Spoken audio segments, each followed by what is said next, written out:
You ever looked back at an old social media post and realized that you were straight up lying to yourself? That was me yesterday. I thought that I was being inspirational when I posted it, but really I was just softening my message to make other people comfortable. I was justifying, I was people pleasing, and I was giving myself outs instead of taking ownership. And I've been doing this for years. I kept saying that I was changing, but I wasn't. I was still stuck. I was still overweight, still broke. And worst of all, I didn't trust a single word that came out of my mouth. This episode is my line in the sand. I am done with dumbing myself down and I'm done quitting on myself. And if you've been stuck in the same cycle, consider this your wake up call.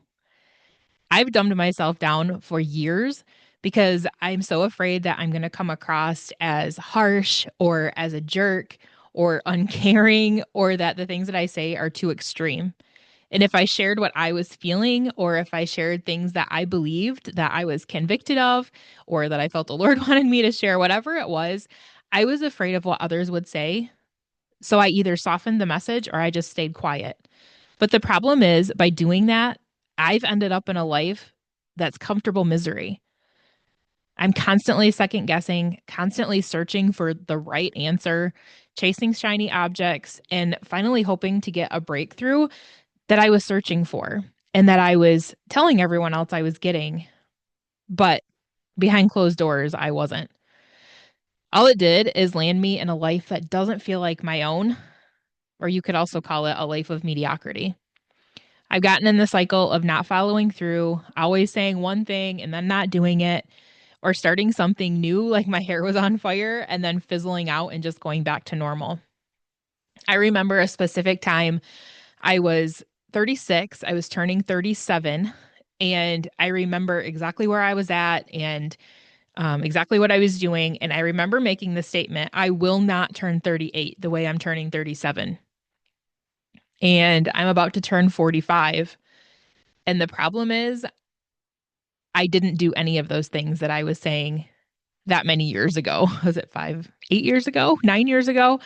And I'm still in the same place as I was when I swore that the next year I was going to look different. My finances were going to be different. My family was going to be different. All those things were going to be different. And I was serious. I meant it. But again, I got in my head and went back. And if you don't change things, obviously things are not going to change. I was constantly sharing posts on Facebook or on socials, and I was writing that I had found breakthroughs and that I wasn't going to live this way anymore. I was finally changing, finally going to do the thing, and swearing that I was done with quitting, only to quit time and time again. Um, like I had said, I'm now almost 45. I'm actually heavier. I have more debt than when I was turning 38. I've actually sadly gone backwards. And what I was doing was filling my mind with all this motivational stuff, but I was not applying it. And there were also some things that I'll talk about in a little while that I know now were getting in my way. I didn't know that then. But yesterday's post was a Facebook memory that I had shared. And it was one of those, like, I'm going to do this again sprints. But what I noticed immediately was I started the post out by people pleasing, by softening my message, by justifying myself. And I didn't know it then, but I was really just dumbing myself down to be more palatable for other people. So this is the second paragraph of that post. And it says, I've been working out since January. For the most part, it's been 5 or 6 days a week. For the record, I'm not doing it to be crazy obsessed about working out. I'm doing it because I genuinely like to move my body. I like the exercise I do, and I like the way it makes me feel. But when I read it yesterday, my immediate question was, why did I feel that I needed to justify moving my body?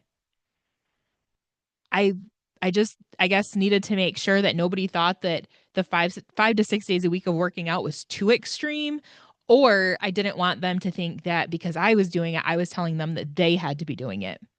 So later on in that post, I just gave myself some more outs, some reasons why I wasn't losing weight. But I had to make sure I was showing that I was seeing non scale victories. I thought again that I was being inspirational, but I wasn't. I was giving myself an out. I was lying to myself that I was doing what needed to be done, while all along deep down, it was crap. Yes, I was working out, but I wasn't changing my nutrition. I was letting myself off the hook by lying about the situation. And I said that I was kind of like trial and erroring my diet, which is a lie. I know what to eat. And a lot of us find ourselves in that position. We know what to eat, we just don't do it. Or we start off really strong, but then we fall back into old habits. I just didn't want to do it, is what it boils down to. And all of the little justifications still had me eating like trash and then justifying why I wasn't losing weight or focusing in on having more energy or things like that. When in reality, I was just trying to make myself feel better because I wasn't doing what I said I wanted. My life was not reflecting what I said I wanted. And so I was basically trying to give valid reasons as to why I was posting to help other people on a weight loss journey, but I was still overweight. And honestly, I felt like an imposter. So a lot of it was just trying to convince myself. And the thing is that I know that I am called to the health and fitness space. I know that's the calling on my life, but I also know that society loves comfort. So if I could make my potential coaching clients feel like they could make a major change and keep their comfy lives, I was winning. But that's such a lie. And I have struggled when it comes to business, but it's because of reasons like these. I alter what I know is truth to come off as more palatable, to make sure that I don't offend anybody. And the problem is that I was lying to anyone that would read these posts as much as I was lying to myself. If you want something in your life to change, you have to do the hard thing. You have to make changes. There's no way around that. So by softening the message that was in my heart because it was too extreme, I caused myself to stay stuck overweight for years and to not be where I wanted to be in business. But the real thing that is heartbreaking to me is how many others have suffered for the years that I wasn't willing to say the hard things that bring about change. They have suffered because I wasn't willing to do the work myself. And so that's why I have decided that I'm going to do the 75 hard challenge. So if you've heard of that, it's a challenge by Andy Frisella. I can't remember how to say his name. Something like that, anyways. Um, and the reason why is I am to a point in my life now where I must do the things I say I'm going to do. I must get healthy. I must change this pattern of giving up or letting excuses take over or falling to the level of society that thrives on more and more comfort. We don't know how to be uncomfortable anymore. And then we wonder why we can't make lasting change. And the thing is, it's not about the motivation, it's about doing what you say you're going to do and letting your yes be yes and your no be no. It's about learning to trust yourself that you're not going to punk out just because things get hard. I have wanted to do this mental toughness thing or build this mental toughness muscle for a really long time.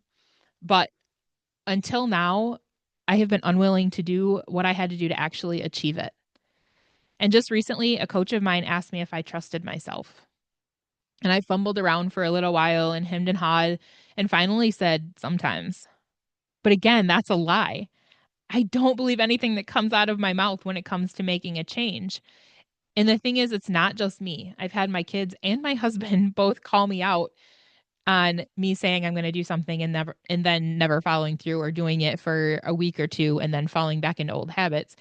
And that's just not the person that I want to be anymore. I don't want to be the person that people write off every time I open my mouth because they think I'm just blowing smoke.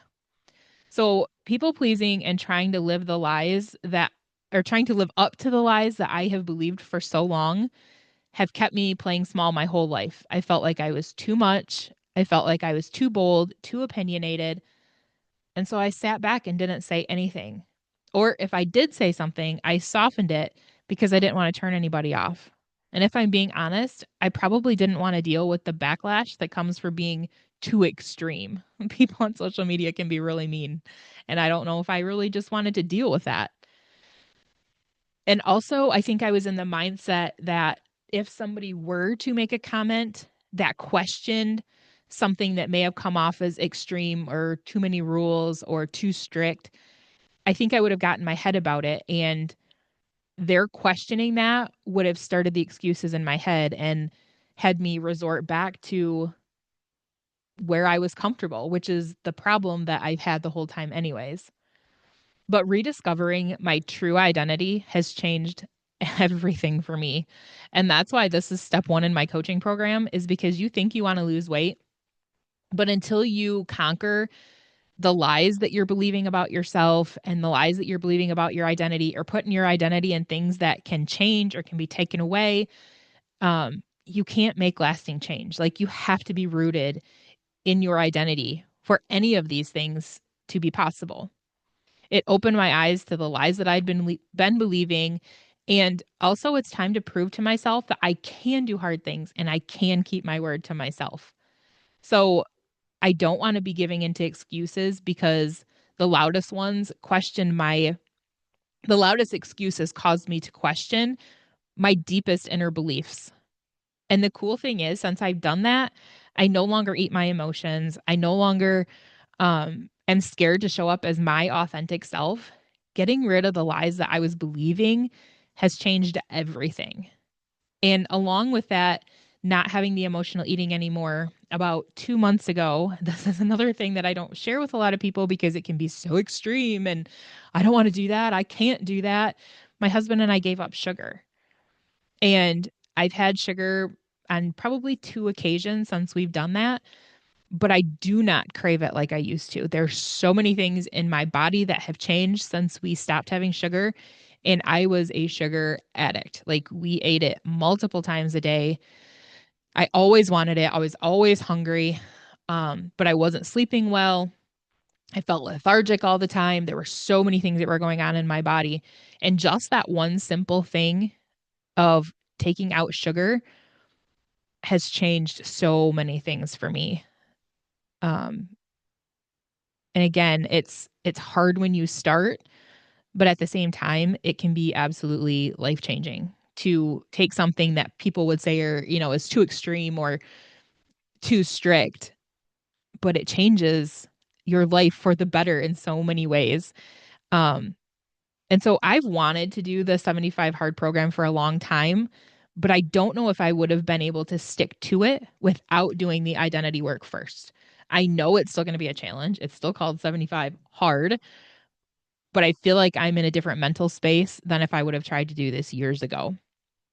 I truly feel ready now and excited about the challenge.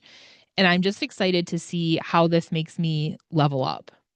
I love, for years, I have read books by David Goggins and Tim Grover and Brent Gleason, and also listened to podcasts by people like Sean Whalen, and I love Bedros Keuilian.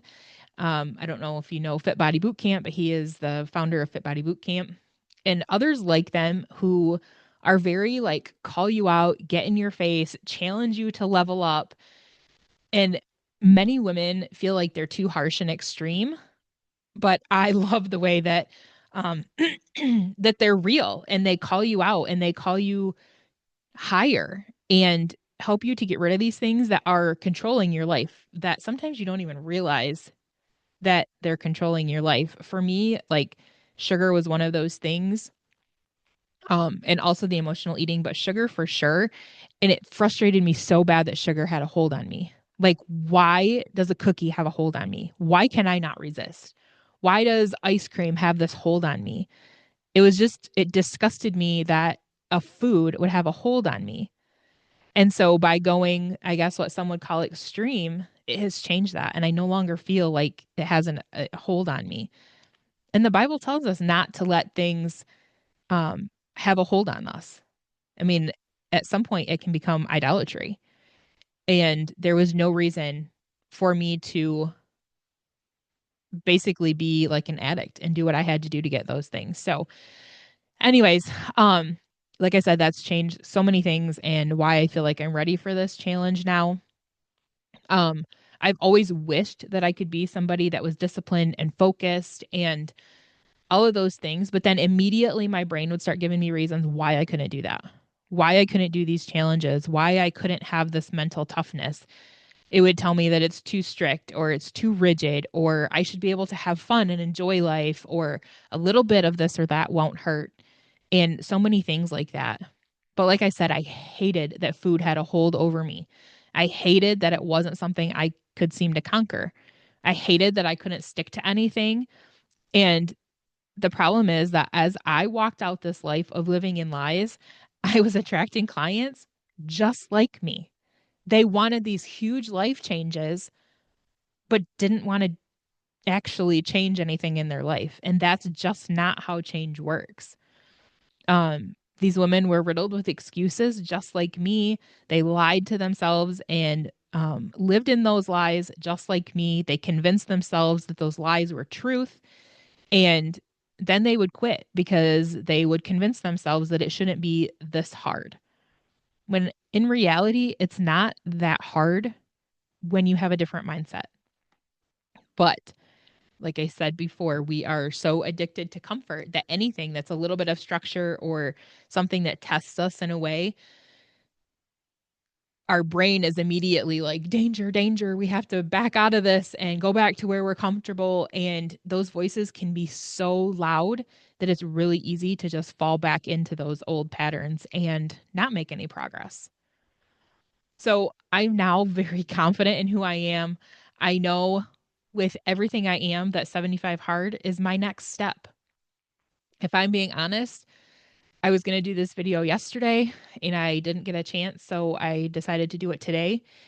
And ever since I've decided that I was going to make this video, putting it out there to the public and announcing it that I'm going to do 75 hard, I have tried to talk myself out of it. And that's exactly why I need to do it. And this video is just as much for me as it is for anybody else because I know on those hard days I can come back and listen to this and know that this is where I'm supposed to be and this is what I'm supposed to be doing and that my brain is just throwing a toddler fit and I need to prove to myself that I can do what I say I'm going to do. Um I need to know, I need to prove to myself that if I say I'm going to do something, I'm going to do it. To trust myself to show up and to say what God is calling me to say, even if some think that it's too harsh or too strict or that I'm being too black and white. And the thing is, I know that there are other women out there like me that have a desire to rise up. They have a call on their life. They have a restlessness that they're feeling that they have something else the Lord has for them, but they're not doing it because you've also been sold the lie that women are to sit down and be quiet, or you don't feel good in your body. You don't have the energy to do whatever it is that he's calling you to do. You're tired. You don't have any energy. You're lethargic. Maybe you have health issues that's caused by lifestyle. There's so many things that are holding us back from the life that we were put here to live. And there's so many other people that are affected by you not doing the thing that God's calling you to do. I feel like God made me for a reason and he made you for a reason too. The society that we live in is so used to microwave, Amazon Prime kind of comfort that we do anything in our power to remain there. But not me, not anymore. God has a life for me to live, and it's not a quiet, dumbed down life. It's a life of intentionality, of servanthood, and of discipline. I cannot step into that if I'm overweight, if I'm doubting everything, if I'm tired, if I'm sluggish, if I'm constantly starting over. And if I don't trust that when I say something, I'm going to do it, I have to make those changes. And I'm finally hearing my own voice that I believe is the Holy Spirit guiding me. And I love what it has to say. I've cut out the distractions. I've cut out the noise of what other people say. I've cut out the noise of what other people think I should do. Or because it worked for them, then they teach that it's going to work for you. They're not you. They don't have your life. They don't have your circumstances, your relationships, your work. Just because it worked for them doesn't mean it's going to work for you. And it can get so confusing out there. I'm not looking around anymore to see what others are doing on their path to what they would say is quick success. So, if you want to see this journey unfold, hang around. I know without a doubt that I'm going to have a lot of stuff to share as I walk this out. And if you're ready to level up and to quit quitting, go ahead and check the link in the description to get a bit more a bit of information about my new coaching program, and I would be honored to walk this journey with you, even if you're not going to do 75 hard. I'll see you guys in the next video. Bye.